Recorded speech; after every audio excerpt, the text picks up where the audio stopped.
우리가 지난 수요일에 제수요일을 보냈고 그렇게 사순절이 시작이 됐습니다. 교회력 차원에서 사순절의 기간, 이 기간을 고난으로 이해하는 경향이 강하기 때문에, 그리고 그것이 우리에게 좀 익숙하기 때문에 이번 주에도 변함없이 우리의 삶에 정말 끊임없이 다가오는 그 고난을 어쩌면 우리는 당연한 것으로 받아들이며 살았을 수도 있습니다. 그런데 때로는 이러한 어처구니 없는 고난들이 우리에게 다가오는 것을 보면서 제 마음에는 분노가 일어납니다. 이번 한 주간 저의 모습이 또한 그러했습니다. 고난을 당연한 것으로 여길 수 없었습니다. 우리에게 다가오고 있는 이 고난이 얼마나 어처구니 없는 것인지, 오늘 우리가 당면하고 있는 이 현실이 얼마나 반 하나님 나라적인 것인지 생각할 때 마음에서 일어나는 분노를 금할 수가 없었습니다.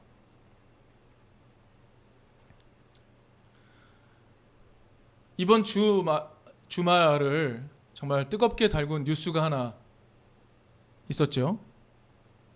엊그제 국가수사본부장이라는 자리에 임명이 된 검사 출신의 변호사, 그 변호사의 아들이 벌였던 학교 폭력 논란으로 인해서 그 사람은 임명된 지 하루 만에 사의를 표명하고 물러난 일이 있었습니다.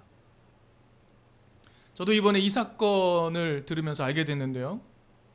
국가수사본부라는 기관, 이 기관이 어떤 기관이냐 하면 기존의 경찰청에서 수사하는 수사국 치안 말고요, 수사하는 수사국의 임무를 다 넘겨받은 겁니다.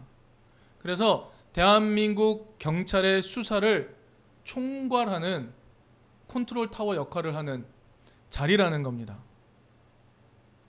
그래서 우리나라 경찰의 최고 수장인 경찰청장도 국가수사본부장의 사무에 대해서 지시할 수 없다고 해요. 지휘할 수도 없다고 합니다. 한마디로 대한민국 안에서 일어나는 모든 수사에 대해 최종 결정권을 갖는 매우 막강한 자리라는 말입니다.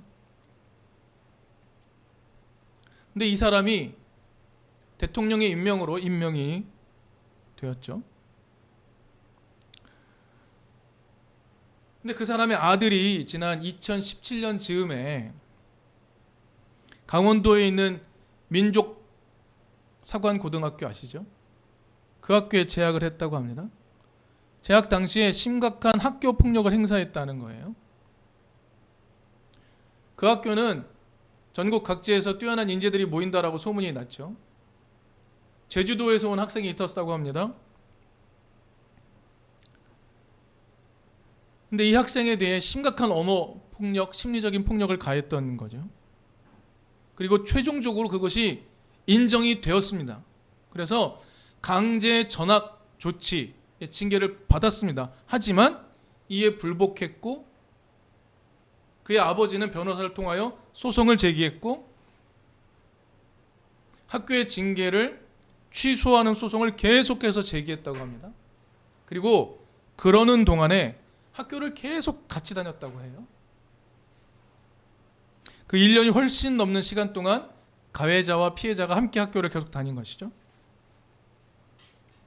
이 짧은 기간 안에 밝혀진 내용이 매우 많습니다. 당시 검사였던 그 아버지는 학교와 피해자를 정말 끝까지 괴롭혔다고 뉴스에 등장했습니다. 그 피해자는요, 현재까지도 학업을 이어나가지 못하고 학업을 포기하고 있는 상태라고 합니다.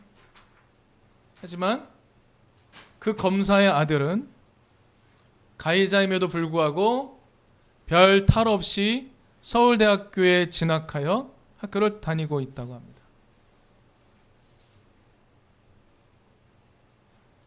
제주도에서 온 학생이었기에 제주도를 비하하면서 괴롭혔다고 하고요.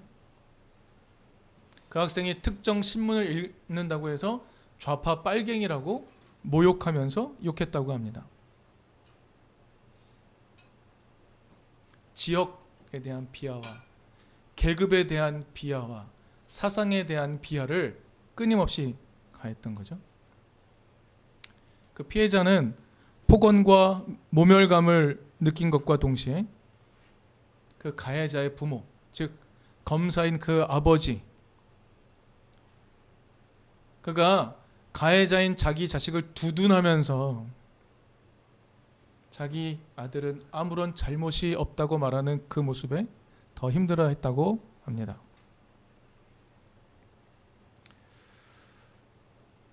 이틀 만에 끝난 이 사건은요, 정치권의 인사 해프닝으로 끝날 가능성이 매우 높아 보입니다. 그런데 이 사건에서 더 중요한 면을 봐야 한다고 지적하는 지식인들이 있었습니다. 그들은 이렇게 말합니다. 이 시대의 특권층에게는 인종차별주의가 만연해 있다라는 지적입니다. 자신들은 무소불위의 권력을 가진 거죠. 그런 존재들이기에 개, 돼지 같은 민중들은 함부로 대해도 별 탈이 없다라는 생각을 가지고 있다는 것입니다. 그리고 이런 생각은 이 시대의 특권층에게는 거의 상식처럼 되어 있다라고 말합니다. 저는 이러한 지적에 동의합니다. 우리는 오늘 같은 시대를 살고 있지만, 같은 땅에 살고 있지만, 이 땅에 발을 딛고 사는 사람들 중에는 여전히 계급의 차이가 존재한다고 믿는 사람들이 많습니다. 그리고 그 계급 차이에서 나는 우위에 서 있다라고 여기면서 그 계급에 대한 차별을 정당화하는 사람들이 매우 많습니다. 그리고 그들은 참으로 많은 수가 권력층에 속해 있습니다. 이 사건은 바로 그러한 우리나라의 모습을 고발하는 사건이었고, 이 사건을 통해 참 많은 것을 느끼는 한 주였습니다.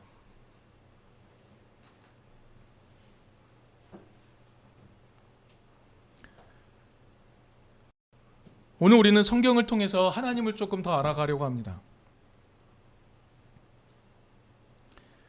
하나님은 이런 차별을 정당화하시는 분이 아니죠. 절대로 아닙니다. 그러실 수 없는 분입니다. 그래서 하나님은 그런 모습에 화를 내시는 분임을 오늘 본문을 통해 우리는 좀 확인해 보려고 합니다. 오늘 본문을 통해서 하나님께서 위로하시는 대상이 있고 하나님께서 질책하는 대상이 있다는 것을 확인해 보려고 합니다.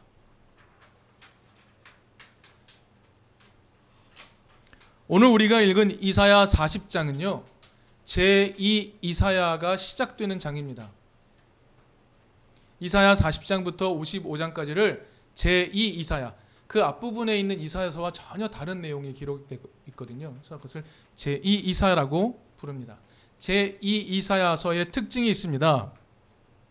이 특징은 뭐냐면, 이스라엘이 완전히 패망을 하고 바벨론으로 포로로 잡혀갑니다.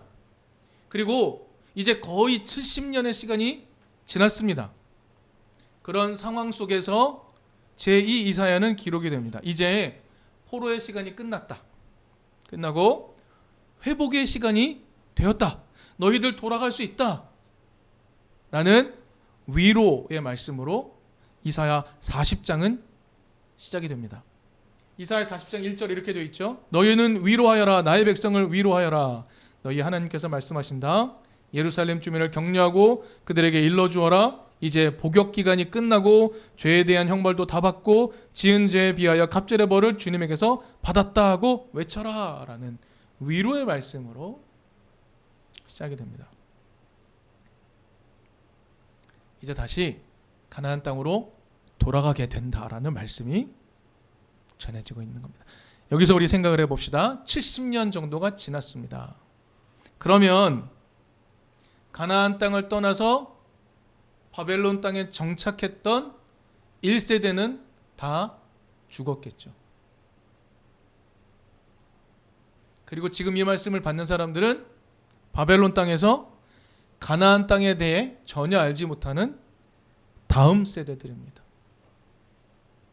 그들에게 지금 구원의 이야기가 전해지고 있는 겁니다. 가나안 땅으로 돌아가게 될 거야 라고 말씀합니다. 놀라운 구원의 말씀이죠. 그런데 이 말씀이 모두에게 반가운 말씀이었을까요? 모두에게 이 말씀은 정말 위로, 희망, 구원의 말씀이었을까요? 그렇지 않았을 겁니다. 바벨론에 잡혀갔던 이들은 대체로 권력자들이었습니다. 힘 있는 사람들, 권력자들, 그들이 바벨론으로 끌려갔습니다. 그리고 그 권력자의 후손들, 그들은 어떤 삶을 살았을까요? 바벨론의 호의 속에서 살았을 겁니다. 그러는 동안 친바벨론 인사가 되었을 겁니다. 그런 세대들에게 이제 바벨론을 떠나서 저 촌구석 같은 예루살렘으로 돌아가라는 말씀, 그 말씀은 구원의 말씀일까요? 그렇지 않았을 겁니다. 그건 저주의 말씀이었겠죠. 근데 반대로 바벨론에서도 삶의 자리를 얻을 수 없었던 가난한 사람들이 있습니다. 바벨론에 함께 끌려갔던 가난한 사람들, 그리고 가나안 땅에 남아서 존재할 수밖에 없었던 정말 땅의 사람들, 정말 밑바닥 사람들, 그 사람들에게 오늘의 이 말씀, 너희는 귀향하게 될 거야, 너희들은 다시 가나안 땅을 돌아가게 될 거야, 삶의 자리를 얻게 될 거야 하는 이야기는 정말 무척 반가운 소식이었을 겁니다. 그러니 이제 40장부터 이어지는 이 말씀은요, 누구에게는 위로의 말씀이 되지만 누구에게는 전혀 위로의 말씀이 아니라는 거죠. 그래서 이 말씀 속에는 하나님이 위로가 필요한 자들에게는 위로하시지만 이 하나님 나라의 회복을 싫어하는 이들에게는 질책하시는 말씀이 이어진다는 것을 우리는 알아챌 수 있는 겁니다. 오늘 본문은 누군가의 명령으로 시작됩니다. 외쳐라! 라고 말합니다. 외쳐라! 한 소리, 어떤 소리가요? 예언자에게 외쳐라! 라는 명령을 내립니다. 어떤 내용을 외치고 있습니까? 이겁니다. 모든 육체는 풀이요, 그의 모든 아름다움은 들의 꽃과 같을 뿐이요. 그래서 하나님께서 그 위에 입김을 부시면 풀은 마르고 꽃은 시든다 라는 말씀을 전하라는 겁니다. 여러분, 여기서 입김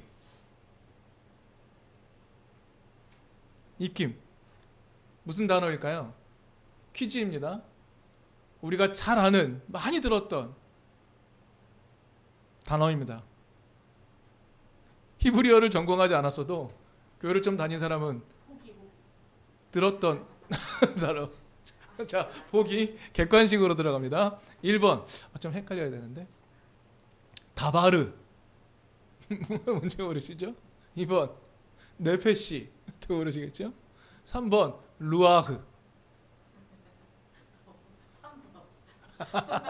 다 모르는 눈치인데 이러면 안 되는데. 3번 맞습니다. 3번 루아흐라는 단어입니다.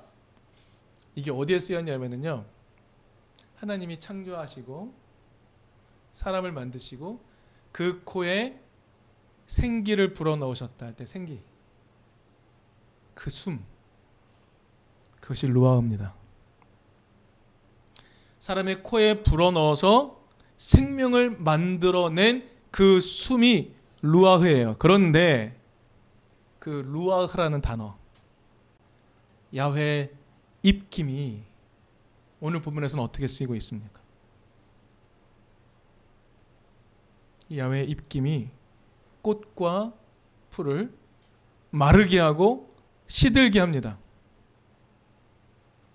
야훼의 숨으로 사람을 살리기도 하고요. 야훼의 숨으로 풀과 꽃을 마르게 하고 시들게도 한다라고 합니다. 그러면 여기서 또 질문을 던집시다. 그럼 야훼의 진짜 의도는 무엇입니까? 야훼의 진짜 의도는 뭘까요?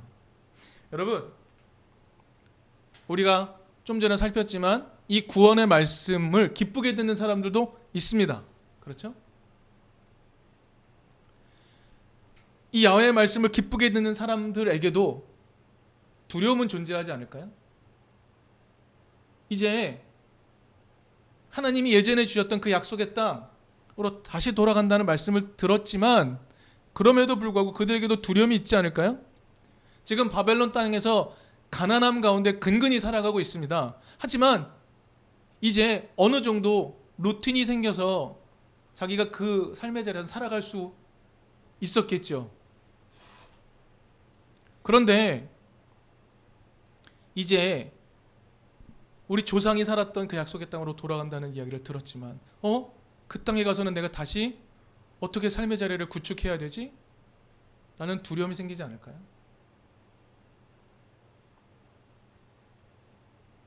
그들도 두려울 수밖에 없습니다. 그 땅이 가고 싶은 땅이지만 어떻게 그 자리에 가서 내 삶의 자리를 다시 구축하지? 이 두려움이 그들에게도 여전히 있었을 겁니다. 하나님이 그걸 모르셨을까요? 아니요. 하나님도 분명히 알고 계셨습니다. 그래서 야훼께서는 그 두려움을 극복할 수 있도록 한 가지 약속을 더하십니다. 이 이사야서가 계속 이어지는 이사야서 44장 3절 4절을 보면 이렇게 말씀합니다. 이사야서 44장 3절 4절 이렇게 말합니다. 두려워하지 말아라. 내가 메마른 땅에 물을 주고 마른 땅에 시내가 흐르게 하듯이 네 자손에게 내 영을 부어주고 네 후손에게 나의 복을 내리겠다. 그들은 마치 시냇 물가의 버들처럼 풀처럼 무성하게 자랄 것이다.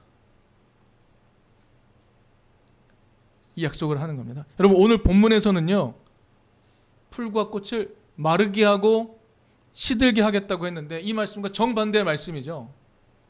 같은 맥락 안에 있는 말씀 중에 어떤 풀과 어떤 꽃은 시들게 하고 누군가는 뿌리 내리게 하고 살아갈 수 있게 하겠다. 정반대 말씀처럼 보입니다. 야훼께서 누군가에게는 루아흐를 불어서 시들고 마르게 하고 누군가에게는 물줄기를 내어주어서 살아갈 수 있도록 하겠다는 말씀이 함께 기록되고 있는 겁니다. 그래서 우리는 오늘 본문 8절의 말씀을 좀 잘 살펴볼 필요가 있습니다. 풀은 마르고 꽃은 시드나 우리 하나님의 말씀은 영원히 서 있다라고 말합니다. 오늘 본문 7절에서 이렇게 말했죠. 이 백성은 풀에 지나지 않는다라고 모두를, 이 백성은 풀이다라고 모두 이렇게 한꺼번에 포괄하여 말하고 있는 것처럼 보이지만 8절에서는 특별하게 마르고 시들어 버릴 존재들은 어떤 존재인가를 알려줍니다. 그들은 어떤 존재들이냐면 영원히 서 있을 하나님의 말씀과는 반대편에 서 있는 사람들.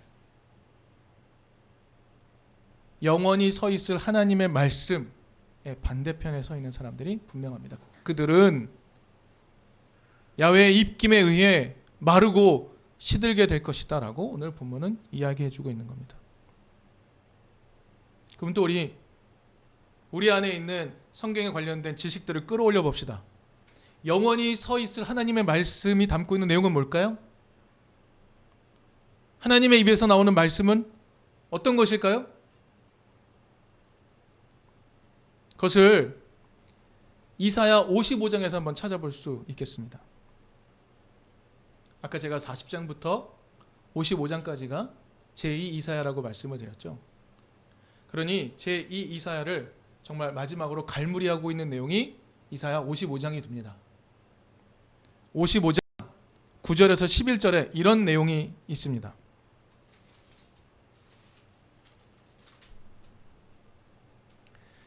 하늘이 땅보다 높듯이 나의 길은 너희의 길보다 높으며 나의 생각은 너희의 생각보다 높다. 비와 눈이 하늘에서 내려서 땅을 적셔서 싹이 돋아 열매를 맺게 하고 씨 뿌리는 사람에게 씨앗을 주고 사람에게 먹거리를 주고 나서야 그 근원으로 돌아가는 것처럼 나의 입에서 나가는 말도 내가 뜻하는 바를 이루고 나서야 내가 하라고 보낸 일을 성취하고 나서야 나에게로 돌아올 것이다 라고 말씀하십니다. 여러분, 하나님의 뜻이 어떤 거라고 나오죠? 10절에 어떻게 비유가 되고 있죠? 열매 맺게 하고 씨가 나게 하고 먹거리를 주는 것입니다. 살게 하는 거예요. 야훼 하나님의 입에서 나오는 말씀은 살게 하는 겁니다. 자, 이제 약속의 땅, 이전의 약속의 땅이지만 이제 새로운 희망의 땅이 다시 회복된다고 말씀하셨습니다. 그 땅으로 가는 것조차 실존적으로 두려워하고 떨고 있는 가난하고 연약한 백성이 있습니다. 자, 그들에게 생명을 보증하는 것, 씨앗을 주고 열매를 맺게 하고 먹거리를 가지고 살아갈 수 있게 하겠다. 이게 하나님의 입에서 나오는 말씀의 본질적인 내용입니다. 내가 너희를 버려두지 않고 내가 너희에게 먹을 것을 주고 너희를 살아가게 하겠다. 너무나 가난해서 새로운 약속의 땅에 들어가도 삶의 터를 구성하기 힘들 것 같아라는 두려움에 떨고 있는 이들에게 하나님은 분명하게 약속하시는 거예요. 너희가 먹고 살아갈 수 있는 삶의 기회를 내가 줄 것이다. 여러분, 이게 하나님의 입에서 나오는 말씀의 본질적 내용이에요. 그런데 영원히 서 있을 이 하나님의 말씀의 반대 진영에 서 있는 사람들, 어떤 사람들입니까?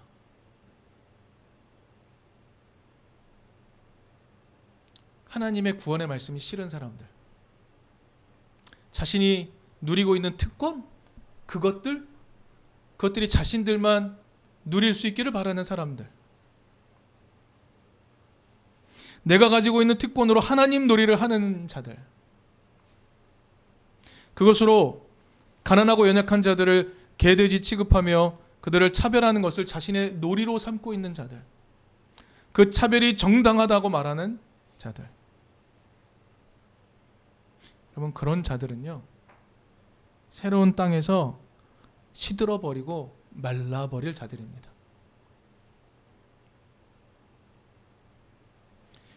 우리가 나눴지만 하나님의 숨, 루아흐, 이것은 성경에 최초로 등장할 때 생명을 주는 것으로 등장을 합니다. 그러나 하나님은 그 숨을 가지고 영원히 서 있을 하나님의 말씀과 반대편에 서는 이들에게 그것을 불어내시고 그들을 시들고 말라버리게 하겠다라고 오늘 말씀하고 계신 겁니다. 여러분, 하나님이 우리에게 새로운 땅을 회복하게 해주실 것을 기대하십니까? 어떠십니까? 여러분, 기대가 되시나요? 저는 기대가 됩니다. 저는 하나님이 우리에게 주시고자 하는 새로운 땅은 분명히 있다고 믿습니다. 우리가 도달해야 될 하나님 나라는 분명히 있다고 믿습니다. 오늘 본문이 이어지는 이사야 40장에서 끝날 때 이렇게 이야기합니다. 오직 주님을 소망으로 삼는 사람은 새 힘을 얻을 것이다. 독수리가 날개를 치며 솟아오르듯 올라갈 것이요 뛰어도 지치지 않으며 걸어도 피곤하지 않을 것이다 라고 위로의 말씀을 줍니다. 저는 이 말씀이 참 좋습니다.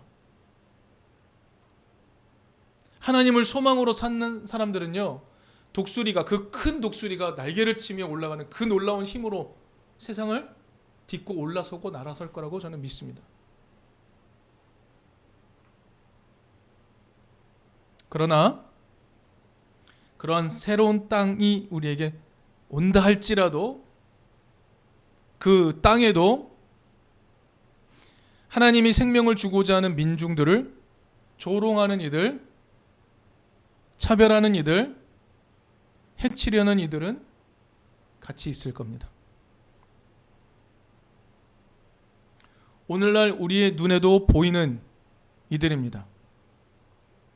이 땅의 민중들에게 마땅히 주어져야 할 희망들, 그것들을 정말 손가락 까딱하여 뺏어버리는 자들, 그리고 조롱하는 자들, 그런 자들은 지금도 존재하고 약속의 땅이 주어지는 그 순간에도 존재할 겁니다. 오늘 본문 40장에 들어있는 27절을 보면요, 이런 한탄이 나옵니다. 어찌하여 주님께서는 나의 사정을 모르시고 하나님께서는 나의 정당한 권리를 지켜주시지 않는가. 여러분, 새로운 약속의 땅이 시작이 된다 해도 그 약속의 땅에서조차 하나님의 그 약속을 보란듯이 무시하며 살아가는 이들 있을 겁니다. 사람의 정당한 권리를 짓밟는 자들이 있을 겁니다. 그때도 있었고 지금도 있고 앞으로 새로운 땅이 펼쳐지는 기회가 생긴다 할지라도 그 땅에도 있을 겁니다.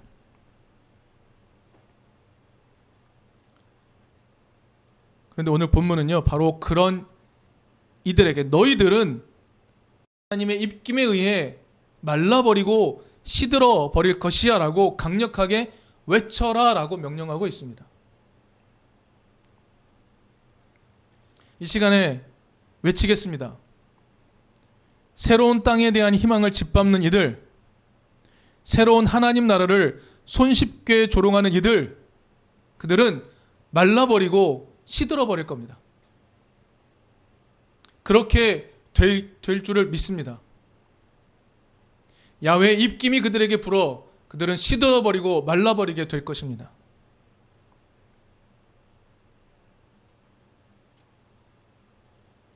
사랑하는 여러분, 한 시대가 희망을 잃어버리면 급속하게 파괴됩니다.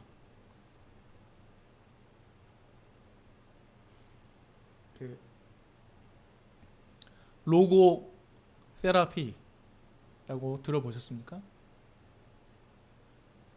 빅터 프랭클이라는 분이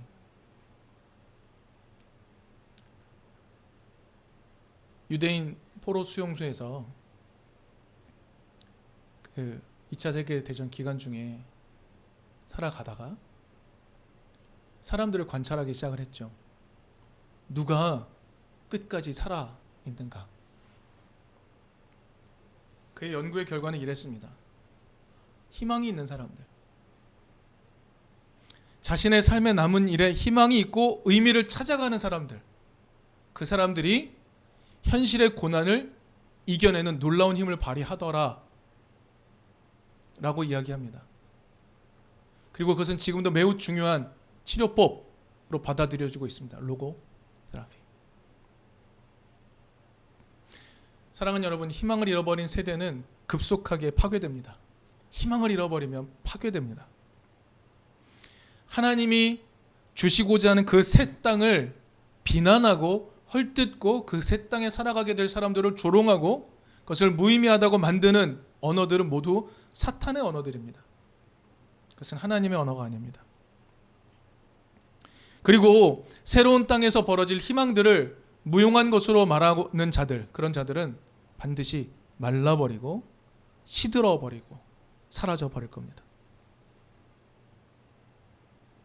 이든교회는 하나님이 우리에게 주시고자 하는 그 새 땅, 여전히 두려움이 있지만